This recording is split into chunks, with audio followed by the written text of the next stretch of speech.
Hello guys, അങ്ങനെ ഞങ്ങളിതാ വീടിൻ്റെ അടുത്ത് തന്നെയുള്ള ഒരു വാട്ടർഫോൾസ് കാണാൻ വേണ്ടിയിട്ടാണ് ഞങ്ങൾ ഇന്ന് ഇറങ്ങിയിട്ടുള്ളത് കേട്ടോ. വീടിൻ്റെ അടുത്ത് തന്നെ ആയതുകൊണ്ട് പൊതുവെ ഞങ്ങൾ ഇറങ്ങാറില്ല.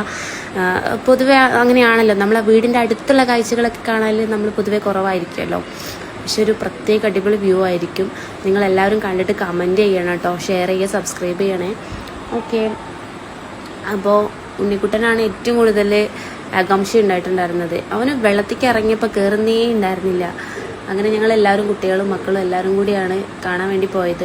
പിന്നെ വീഡിയോ എടുത്തപ്പോഴേ ആ വെള്ളച്ചാട്ടത്തിൻ്റെ കറക്റ്റ് വ്യൂ കിട്ടിയിട്ടുണ്ടായിരുന്നില്ല കേട്ടോ. കറക്റ്റ് വ്യൂ കിട്ടിയില്ല. ഒരു സൈഡിൽ നിന്നുള്ള വ്യൂ കിട്ടിയത്, കാരണം കുട്ടികളൊക്കെ ആയിട്ട് അപ്പുറത്തേക്ക് കടക്കുക എന്നുള്ള റിസ്ക് ആയിരുന്നു. അപ്പോൾ അത് കാരണം നല്ല വ്യൂ കിട്ടിയില്ല. ആ ഒരു സങ്കടമുണ്ട്. പിന്നെ കുട്ടികളൊക്കെ ഇതാ വെള്ളത്തിൽ കളിക്കുന്നുണ്ട്. വെള്ളം നോക്കി എന്ത് ഭംഗിയാണ് കാണാൻ. ചാടി കുളിക്കാൻ തോന്നുന്നുണ്ട്. പക്ഷെ കുട്ടികളൊക്കെ ആയ കാരണം നമുക്ക് ഈ കുട്ടികൾ മക്കളെയൊക്കെ ആയിട്ട് ഇറങ്ങാൻ പറ്റില്ലല്ലോ. എല്ലാവരും നീന്തൽ അറിയാത്തവരായിരുന്നു. അപ്പോൾ അതുകൊണ്ട് ഇറങ്ങാൻ റിസ്ക്കാണ്. Okay, bye bye. പുതിയ വീഡിയോ ആയിട്ട് കാണാം. ഓക്കെ.